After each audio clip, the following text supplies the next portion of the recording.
பக்தி கிளிட்ஸ் நேயர்களுக்கு வணக்கம். நான் உங்கள் சௌகார்த்திகா சுவாமிநாதன். ரிஷபராசி கால மாதிரி முட்டு முட்டு முட்டுவாங்க எல்லாத்தையும்.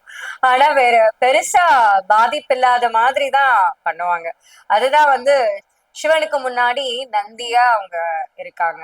ஸோ ரொம்ப விசேஷப்பட்ட ராசி தான். அவங்க கோவத்தையும் அவங்க நாவையும் கட்டுப்படுத்திக்கிட்டா அவங்கள விட யாரும் ஜெயிக்க முடியாது. எல்லாரும் கண்டிப்பா வந்து பார்த்திருப்பீங்க. ஷேர் மார்க்கெட்ஸ்லோட நிறைய கம்பெனிஸ் சிக்னிபிகன்ஸே, அதாவது அவங்களோட லோகோவே வந்து புல் தான் இருக்கும். சோ அதுக்கு என்ன சிக்னிபிகன்ஸ்னா, ஜென்ரலாவே ரிஷபராசி இருக்கிற இடத்துல பணத்துக்கு எந்த பஞ்சமும் இருக்காது. ஏன்னா சுக்கிரனோட ஒரு ஆளுமையில உள்ள ராசி அது. லக்ஸரியஸான லைஃப் விரும்புவாங்க. நினைச்சதெல்லாம் கிடைக்கணும்னு நினைப்பாங்க. கண்டிப்பா அதுக்கேத்த மாதிரிதான் வாழ்வாங்க. சில சின்ன சின்ன குறைகள் எல்லா மனிதர்களிடம் இருக்கிற மாதிரி ரிஷப ராசிக்கும் கண்டிப்பா சில விஷயங்கள் இருக்கும். தை மாத ராசி பலனை நம்ம பார்ப்போம். குடும்ப மகிழ்ச்சி ரொம்ப அருமையா இருக்கும். குடும்பம் ஒற்றுமையா இருக்கும். அண்ணன் தம்பி, அக்கா தங்கை, அம்மா அப்பாவோட, மனைவி குழந்தைங்களோட ரொம்பவே மிகவும் மகிழ்ச்சியான ஒரு மாதமா அது இருக்கும். தொழில்ல வந்து அவங்களோட போட்ட ஹார்ட் ஒர்க் எல்லாமே வந்து அதுக்கான ரிசல்ட்ஸ் எல்லாம் வந்து கிடைக்கிற ஒரு மாசமா இந்த தை மாதம் இருக்கும். சின்ன சின்ன சேலஞ்சஸ் இருக்கும். லைக் சின்ன சின்ன மன இதெல்லாம் இருக்கும். பட் ஆனா வந்து நம்ம பேசுறதுலதான் எல்லாமே இருக்கு. கோவத்தை நம்ம கட்டுப்படுத்திட்டா, நம்ம நாக்க கட்டுப்படுத்திட்டாலே வந்து பல விஷயங்களை நம்ம ஜெயிச்சிடலாம்.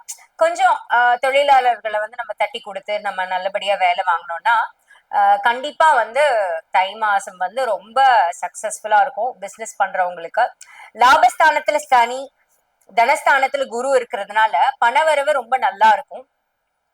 பணவரவுக்கு பஞ்சமே இருக்காதுன்னு சொல்லலாம். நீண்ட நாட்களா எதிர்பார்த்த ஒரு பிசினஸ் உங்களுக்கு ப்ராஜெக்ட்ஸ் வந்து கிடைக்கும். ப்ரப்போசல்ஸ் வந்து நீங்க கொடுக்கறது எல்லாமே வந்து கண்டிப்பா சக்சஸ்ஃபுல்லா இருக்கும். ஆனா செலவுகளை வந்து கவனிச்சுக்கணும். சுப செலவுகள் நடக்கிறதுக்கான வாய்ப்புகள் நல்லாவே இருக்கு. திருமண விவகாரங்கள் வந்து சாதகமா நமக்கு அமையும். குடும்பத்துல அமைதி நிலவும். உறவினர்கள் ஒற்றுமை வந்து ரொம்ப அதிகரிக்கும். உடல்நிலையை பொறுத்த வரைக்கும் ஆரோக்கியம் வந்து சீராக இருக்கும். ஆனா இரவு நேர பயணங்களை வந்து தவிர்த்துக்கணும். கண்டிப்பா வந்து ஒரு ஒரு 10 மணிக்கு கிளம்புறது, 9 மணிக்கு கிளம்புறது, 3 ஹவர்ஸ்ல போயிடலாம், 4 ஹவர்ஸ்ல போயிடலாம்னு ப்ளீஸ் அவாய்ட் இட். ஏன்னா இப்போ we have to use self defensive mechanism மாதிரி தான் நம்ம டிரைவ் பண்ண வேண்டியதா இருக்கு. சோ கிரக நிலைகள் சில நேரம் இந்த மாதிரி இருக்கிறப்போ இதை தவிர்த்துக்கிட்டா நல்லது தானே. அதுக்குதான் நம்ம வந்து இந்த ராசி பலன் இதெல்லாம் வந்து மோஸ்ட்லி நம்ம பாக்குறது. மாணவர்களுக்கு படிப்புல கண்டிப்பா வெற்றி உண்டாகும். ஆனா கொஞ்சம் இந்த தப்பான எண்ணங்கள்ல இருந்து கொஞ்சம், அதாவது இப்போ காப்பி பண்ணி நம்ம எக்ஸாம்ல சக்சீட் ஆயிடலாம் அப்படின்ற எண்ணங்களை நம்ம தவிர்த்துட்டு நம்ம நேர்மையோட நியாயத்தோட நல்லபடியா படிச்சு நல்லபடியா எழுதுனா கண்டிப்பா ரிஷபராசிக்காரவங்க, யாராவது ஃப்ரெண்ட்ஸ் சொல்றாங்க அதனால நான் இதை பண்ணேன் அப்படின்ற மாதிரி யாரோட கைடன்ஸ்லயாவது தப்பான வழியில நம்ம போயிடக்கூடாது. நம்ம வந்து கரெக்டா இருந்துட்டோம்னா எந்த பிரச்சனையும் இல்லாம சூப்பர்பான மார்க்ஸ் வாங்கி ஃபர்ஸ்ட் கிளாஸ்ல எல்லாரும் பாஸ் ஆகிறதுக்கான சான்சஸ் கண்டிப்பா இருக்கு. இந்த வருடம் முழுதுமே மாணவர்களுக்கு ரொம்ப மிகவும் அருமையா இருக்கு. எல்லாருமே வந்து நல்லா படிச்சு பெரிய டாப்பர்ஸ் ஆக போறீங்க. என்னென்ன கோர்ஸ்ல என்ரோல் பண்ணணும்னு நினைக்கிறீங்களோ, என்னென்ன காம்படிட்டிவ் எக்ஸாம்ஸ் நீங்க வந்து எழுதி அதுல நல்லபடியா மார்க்ஸ் வாங்குவீங்க. But put in your effort. கண்டிப்பா ஹார்ட் ஒர்க் நெவர் ஃபெயில்ஸ்.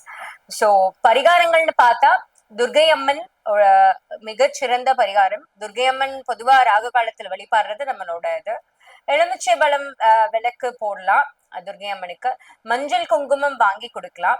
ஒரு ஒரு மினிமம் ஒரு 10 பார்வையற்றவர்களுக்காகவாவது கொஞ்சம் சாப்பாடு வாங்கி கொடுக்கறது, அவங்களுக்கு என்ன தேவைன்னு கேட்டு அந்த வாக்கிங் ஸ்டிக் வாங்கி கொடுக்கறது, இல்ல அந்த கண்ணாடி வாங்கி கொடுக்கறது நம்மளால முடிஞ்சது நம்ம வந்து கண்டிப்பா செய்யலாம்.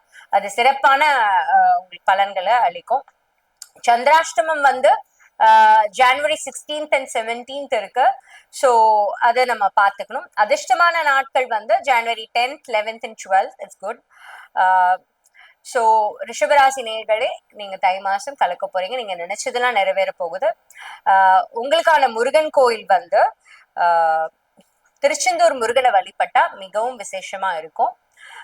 அது போக ரத்னகிரி, அதாவது வேலூர் மாவட்டத்துல இருக்கு, ஒரு சின்ன மலை மேல உள்ள ஒரு கோவில்.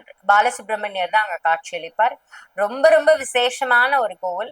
கண்டிப்பா நீங்க முருகனோட அருள் பெற்று இந்த மாதம் முழுக்க ரொம்ப சந்தோஷமா இருப்பீங்க. இந்த வருடம் முழுக்கவே உங்களுக்கு நல்லா இருக்கும்னு நான் நம்புறேன். முருகன் கிட்ட வேண்டிக்கிறேன். வெற்றிவேல் முருகனுக்கு அரோகரா. கருணை கடலே கந்தா போற்றி. நன்றி, வணக்கம்.